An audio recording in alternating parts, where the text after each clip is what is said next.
Yeah. Hello, Ron. Yes, and it's not another minute.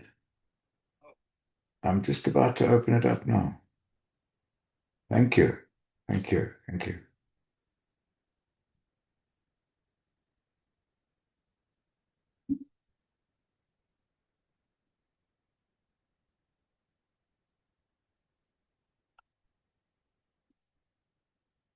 Yeah. Good morning, Well, good morning. Is that I heard a what? Okay, here we Susan. go. Is that Susan? I think. Yes, sir. Hi, hello. Good morning, Martin. Good morning.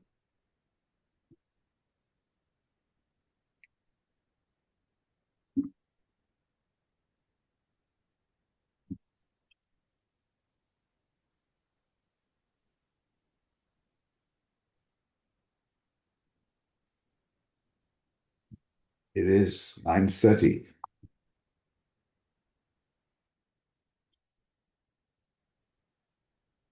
Hear me?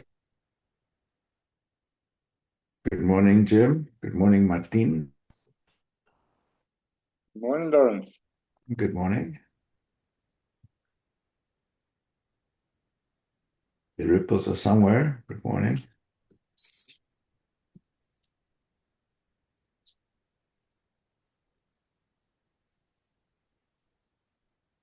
All right. Let's do this. So, good morning, everybody. Happy Easter. It is it is April the 3rd. I'm just letting these people in. Martin, could I make you co-host and you let Of people in, course. please?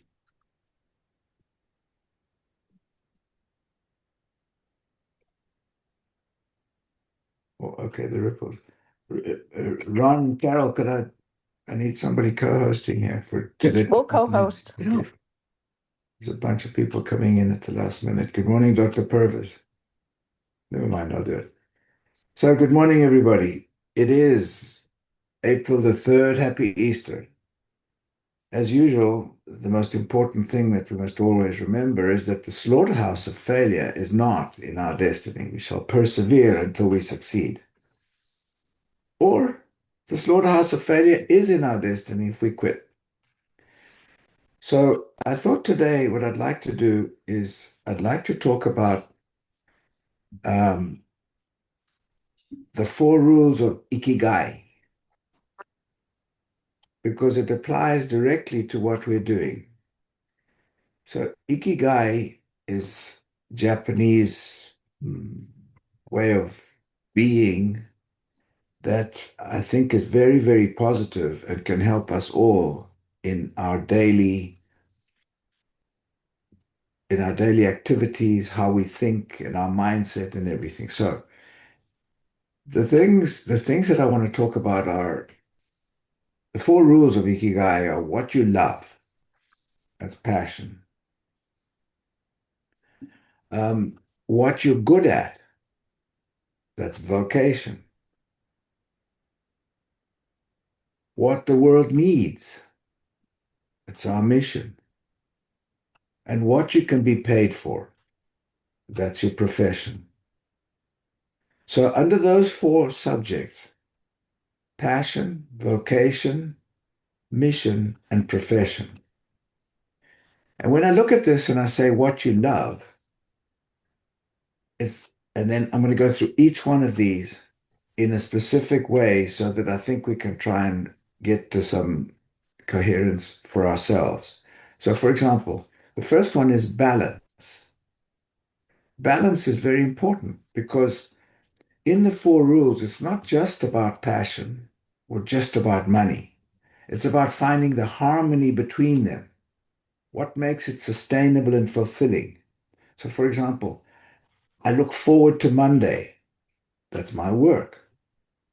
I look forward to Friday, not because I don't want to work, but because I want to look forward to my family time. You start to balance. Look forward to bonding with friends. I look forward to contributing and being part of the community. I look forward to exercise to help my body. I look forward to fulfilling my spiritual beliefs. So when you look forward to something with passion, it's a mindset that starts to live in the abundance. I love what I do because I'm making a difference. So ikigai it's a lifestyle. It's a mindset of how to live. It's a system of life. So just to give you an idea about the Japanese, and I've mentioned this before, and I periodically mention it because I think it's leading by example. After the World Cup soccer game in Europe, Japan played, I don't remember who, they played several, but anyway, but at each time a Japanese team was playing, the spectators, the Japanese spectators got up and they cleaned the garbage and the mess of the stadium. The spectators, the mess that every other nation left in the stadium. I mean, there is an example of leading by example of leading by example that what you do, even embracing the distasteful things, is part of a positive mindset. Mm. So I'd like to show a small movie. It's just a few minutes, which will explain it in better terms than I can. But I would like to just play this for a second. Oh, and it's not there. Okay. Bear with me. And we'll share screen. And we'll go to there. I had it all organized. And of course, it's not there now. So let me see where this is. Oh, dear. Hold on. Sorry. One second. It's just, I'll get it here in a second. So here it is. Share screen. Share screen. And can you see my screen? I'd like somebody to, hold on, turn up the volume. Let's start. Yes. Oh, there's nothing going on here. Whoops. Nothing here. I apologize as always. I'm a little technologically challenged, but anyway, here we go. One second if I find it. Here it is. Okay, so here it is. One second, and where's the sound? Here. Oh, shoot. Yeah. Try making it bigger. It is not happening here, so I will put this in the chat. Oh, I can't even do that. I can, I can't. Gee, seriously? Oof.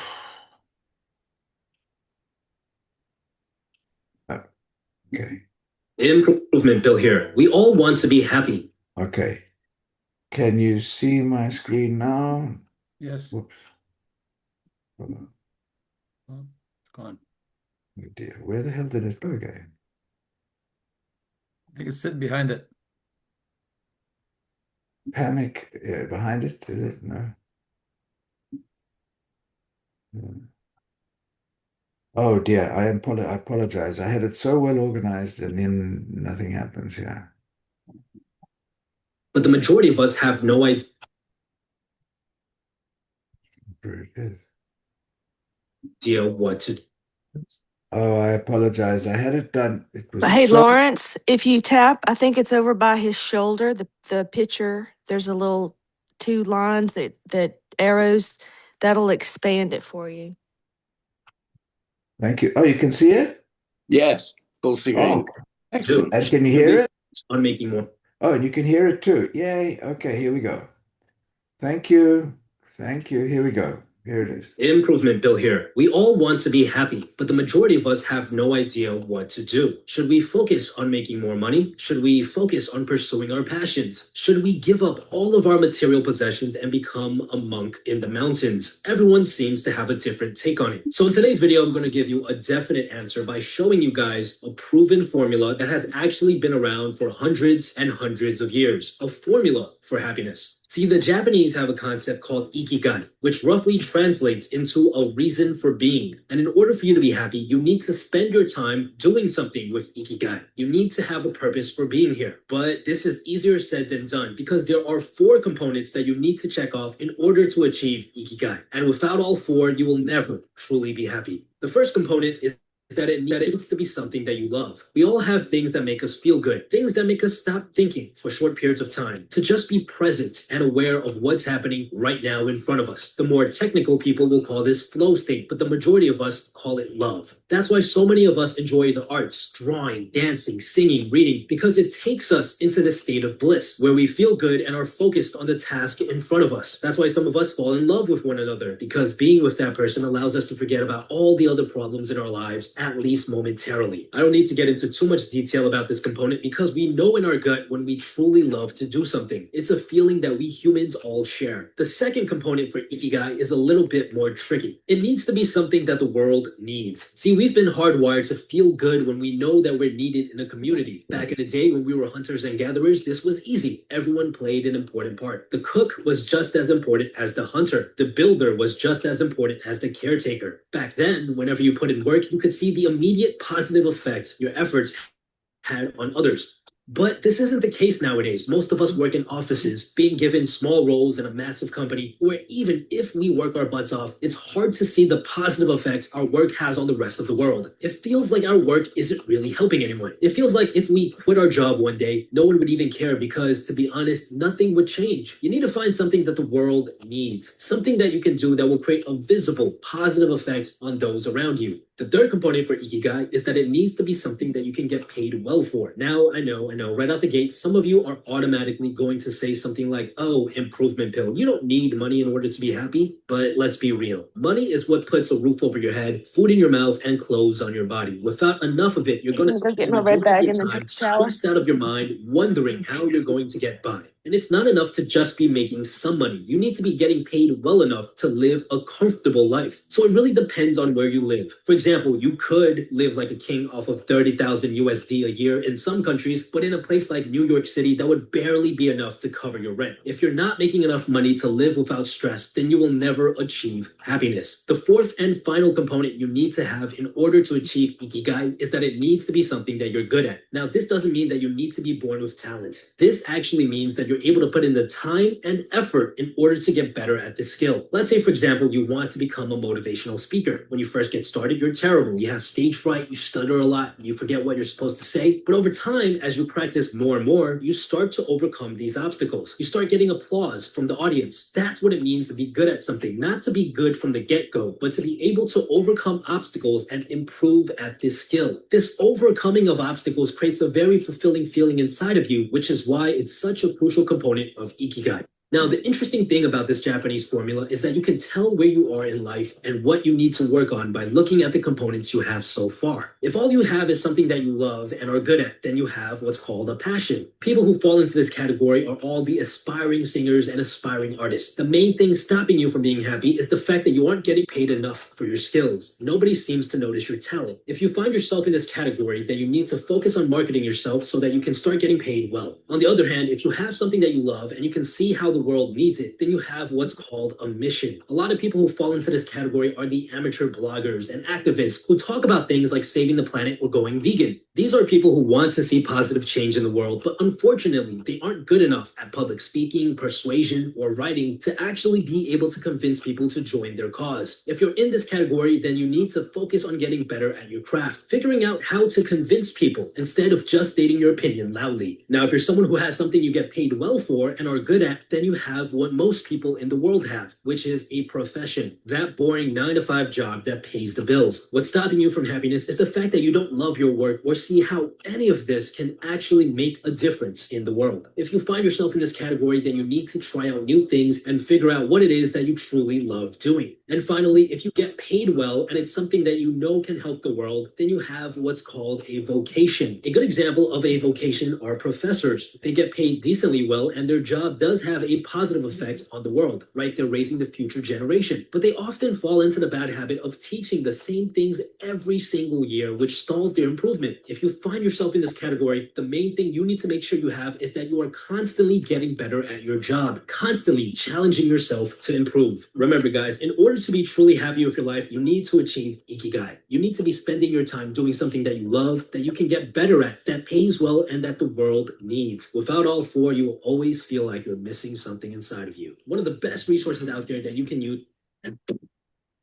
So, Spectacular, Lawrence. thank you. So, do we have a vocation? Because that's the bottom line. If you've got all of the other things, then the vocation. So in order to achieve this state of, I'd like to call it a state of bliss. It's a state of peace of mind. It's a state where we are balanced, completely balanced, where the spoke of the wheel of life is balanced. So, you know, the, does your job fulfill you? Are you enjoying what you do? This is why I choose to do something as opposed to have to do something. I love the people I work with. I'm inspired by them. How can we work together to improve ourselves? I'm excited about the innovation and technology which we have. I'm excited about the unlimited potential. We have the option of really embracing new and amazing technology. We have something unique, exclusive, patented, no competition. I mean, seriously, think about what we've got. It's a complete blue ocean. Who can say that? So we're looking at even things like AI. And we're looking at the moment, we're looking and saying, wow, it's a great thing. But probably 30 or 40% of the population is going to be unemployed unless we adapt. And we've adopted AI into our technology to be able to have a more streamlined way of helping everybody with our prism. So the question then is, I'm married to my passion. Passion alone is not enough. The skills alone are not enough. We've got to master the craft to align it with what you love. It's a cohesion of all of these things. There's a lot to this that I want that I could discuss, but I'd like to hear opinions. If anybody's got anything they'd like to opine about, I'm happy to hear it. I've got a lot more stuff to talk about, but uh, for the one quick thing, and I've mentioned it many times, with this peace of mind and this happiness that we strive for, success is one thing, but it doesn't necessarily bring you happiness. For example, have an accountant who is does very well, loves, no, no, is very successful. And when I really got into it and I said, is this something you love? She said, no, I'm successful. I said, I understand that, but do you love it? Well, I would rather have been a forest ranger.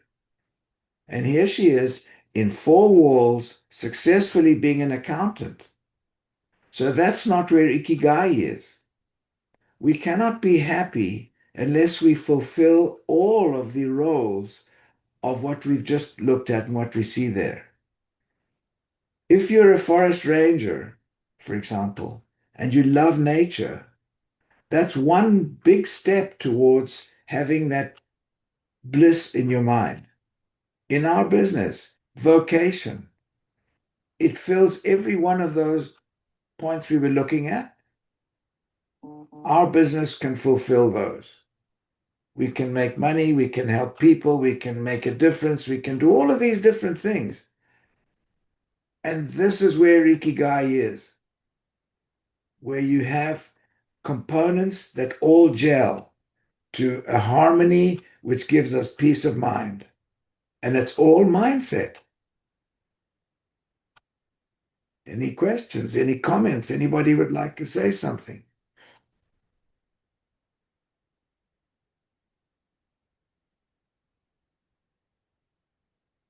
Nothing? Okay, I'm going home. I'll say something, Lawrence. Okay.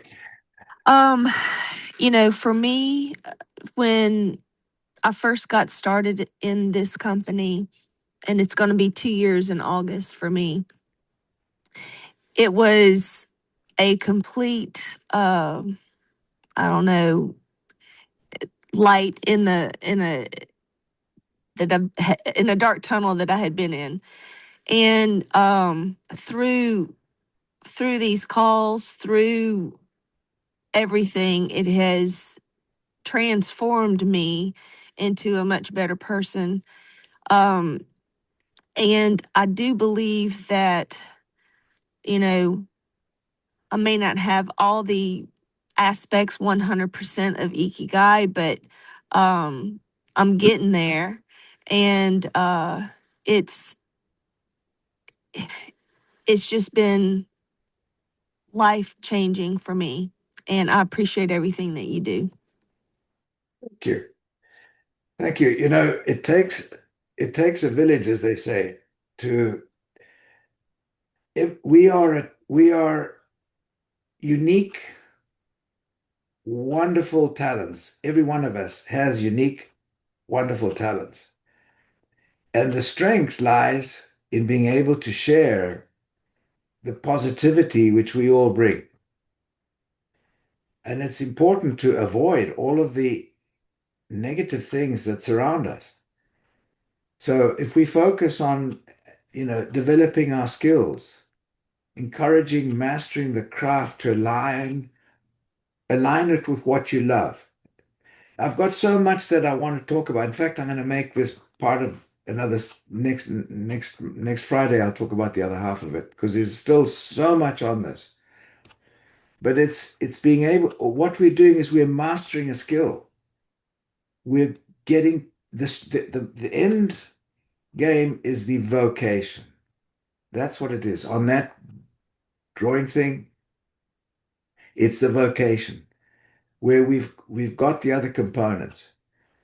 And we are making a difference. Can you imagine if we have 10 million prisms between now and 2030? It's 3.5 years, 10 million prisms. How many millions and millions of people we can help with their consciousness about health? I mean, I spoke to somebody this week who has 350 clinics. It's a big deal. 600 employees. And he said, the money. And I said, look, I don't even want to talk about the money. I want to talk about the difference in the health that you're making. And he said, my God, people are always accusing me of only focusing on money. And you've just opened my eyes. It's the difference I'm making to the people that bring in the money.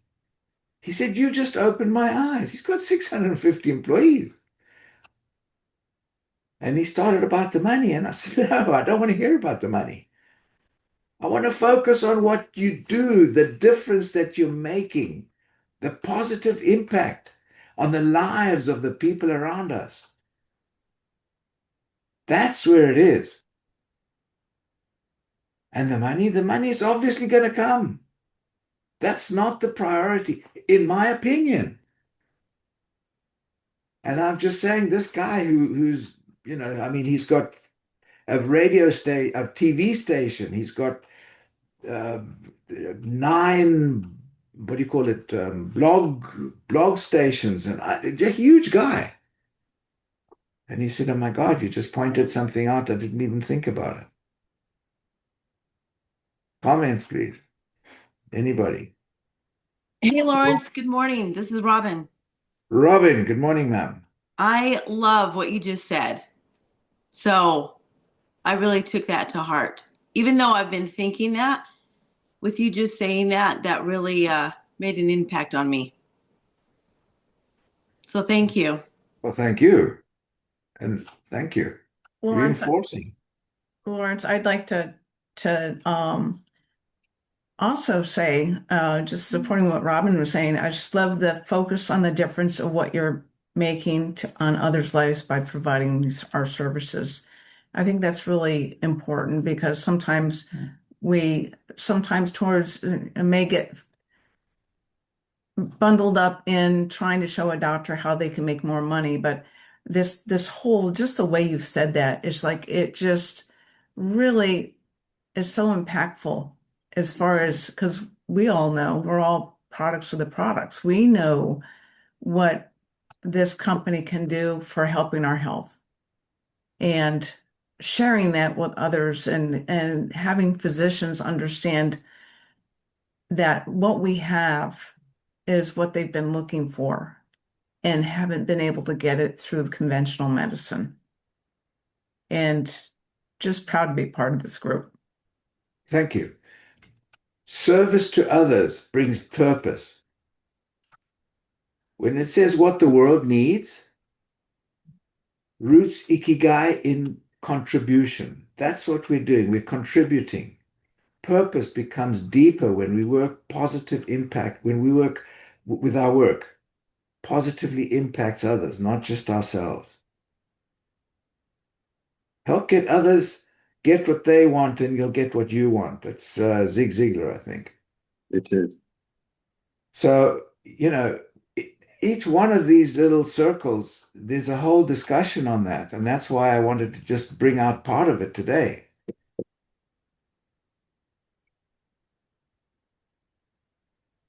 This is very important stuff, Lawrence. I think that our culture and our education system tends to take us at a young age and say, okay, these are the things you're not good at. You need to work on making these better, completely disregarding the things for which you may have a great talent and a great ability. In other words, we are encouraged to compensate for our weaknesses, not emphasize and build our strengths. And I think that's a huge mistake, because when you think about the things within a society that are really memorable, we don't visit tombs of successful business people. We don't visit vast piles of money. We do visit art and beauty and music and things of that nature. And these are developed by people who have emphasized their strengths and followed their true passions and are living in this state of ikigai. And it may be in some cases that it is only later in their lives that they can make a living from it, or really get a refined, a good level of income. But nonetheless, it had remained their passion over an extended period.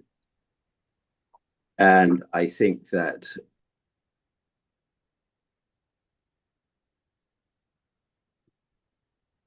Lost you.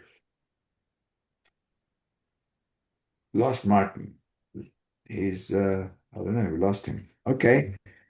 Well, thanks, Martin, but he was onto something there too. And that is where we all have something of interest. Oh, he's coming back. We lost, where is he? Hello, Martin, we lost you for a second. Are you back? I am. No, what I was going to try and finish by saying is, if we spend our lives emphasizing the things that we can do very well, for which we have a talent, and that we bring that to people, your talent is clearly helping people see things in different ways. You are an extraordinary teacher. And you are somebody whose personal philosophy really has enabled you to reach a stage, I think, of ikigai, in the sense that you have this meaning behind your life. It's very clear in you that your values are such that you can really live them extremely well through this business. And that's a very powerful thing. Thank you. Thank you, Martin. The thing is, imagine now that we go through life chasing rainbows and we think money is the answer. We think time is the answer. We think, uh, so we focus on, oh, I want more time. Okay, what you going to do with that time? I want more money. All right, what you going to do with that money? So it's about when you achieve these little steps in life, the results have to be something that will fulfill you. You know, if you've already got the clothing, the bed, the head, the house, the home, the what do you call it, the what you need, a car, a house, and food and all that. You've got all the things that you need, then then it's not enough, in my opinion, to sit back and just say, well, I got it all. I'm just going to put up my feet and watch TV. I think it's important to look and see on that ikigai. Can I bring something more? Can I help people? Can I do something? Can I make a difference? The purpose. That's why I say the service to other brings purpose.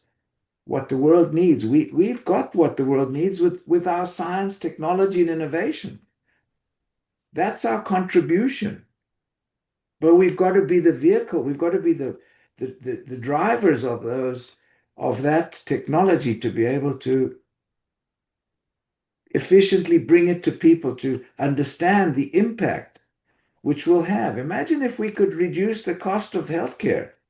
We can. How? Because this is a sick care industry. And with what we have, with the 10 million prisons that we'll have, the nutritional monitors, healthcare monitors, in 3 years, 10 million of them.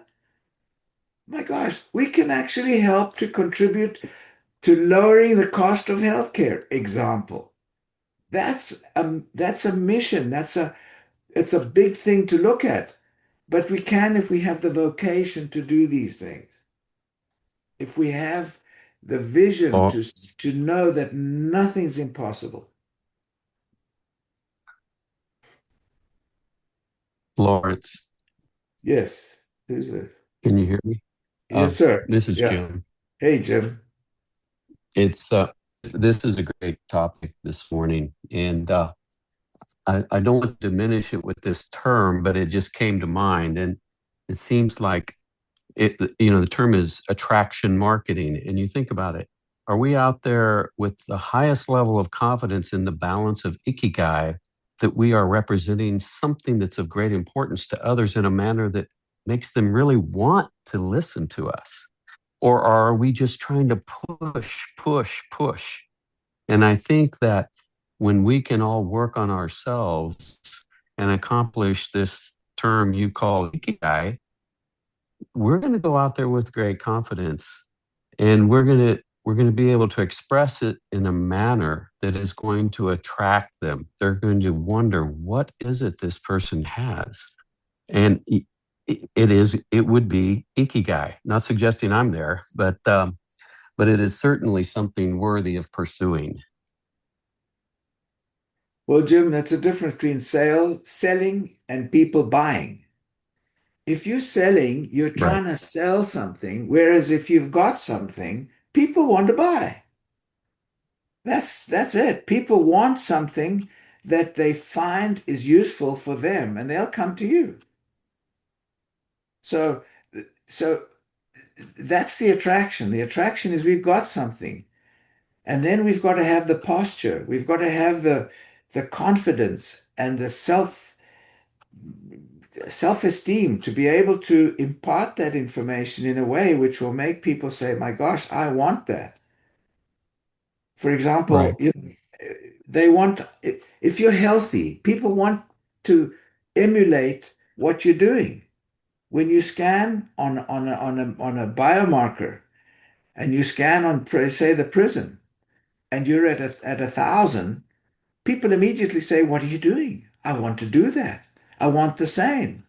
If you scan 150 or in the red, people say, "Oh my God, well, I'm going to be staying there." So you lead by example. You lead by the empathy, by feeling how the other people, but by anyway, I'm getting down a rabbit hole, but by imparting empathy, but it attracts people to what you have.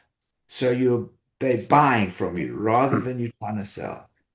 You know, you can have the 850 scan score, 850 scan score, and that may or may not make the difference on whether they'd have any interest in it at all. And it all has to do with your posture. Yes, exactly. 100%. Posture. Posture is something that I call it swagger.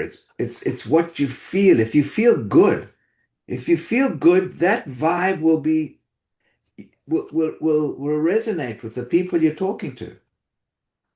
Your body language, how you stand, that's what I was saying. Scott Bennett does his calls standing up. And You know, a when you lot of it talk to is, people, oh, sorry. go ahead, go ahead.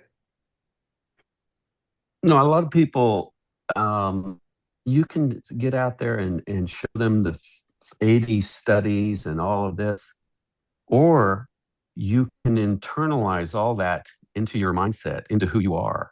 And I know this may sound crazy, but if you internalize all of that knowledge in your feeling and emotion, and then you work on your skill set to convey this in a manner that attracts others, you're going to be much more successful at your vocation, right? It's your vocations. Dale Carnegie, how to influence people, Dale Carnegie was talking about that. And it was about communication. And in the communication, you've got to have a very firm mindset about who you are. So I always ask the questions, who are you? Tell me who you are in 5 words. Because if you know who you are, you'll be able to understand who you're talking to in a better way if you understand who you are. Anyway, we can do this, continue this, and I've got a whole bunch of other stuff that goes with this Ikigai. Next Friday we can, if you'd like to expound a bit on that. We're over time a little bit. I appreciate your help, your being on the call. I'm quite happy to be here. Does anybody have anything else you want to add? Thank you, Lawrence. Yes, we're over time. Yes, there's many things to add, but that would be in weeks to come. But thank you so much. Well, thank you, Dr. Jim. Thank you, Can you sir. share, Lawrence? Sorry, Yes. Can I share what? the video of Yes. Ikigai? Yes, of course I can. I try to copy it, and yeah, let me see if I can copy it here in a minute. 1 second. Now you're getting to. Hold on. Here we go. Let me see. Oh, I can. I'm a bloody genius. Hold on. Here we go. Technologically advancing. Technologically advancing. It's all about baby steps, Lawrence. Well, mine are embryo steps, but I'm getting there. Okay. Where there's a will, there's a way. Absolutely. Yes, sir. So everyone, okay, and here it is. And here it is. And reset. And paste. And done. That's where one of the places, I mean, there's a lot of stuff on Ikigai, but that's just where I got that one from. And then, of course, I put my own spin on it. Yeah, I got it. Okay. Yes. Thanks, everybody. Appreciate Thank you, you being Lawrence. on. Thanks for your help. Blessings to everybody. Thank you. Thank you, Thank you, Lawrence. Lawrence. Wonderful call. Thank Very you. thought-provoking. Blessings. Bye-bye. Thank you. Bye. Thank you, Lawrence. Happy Easter. Thank you, and to you. Happy Easter. And to you.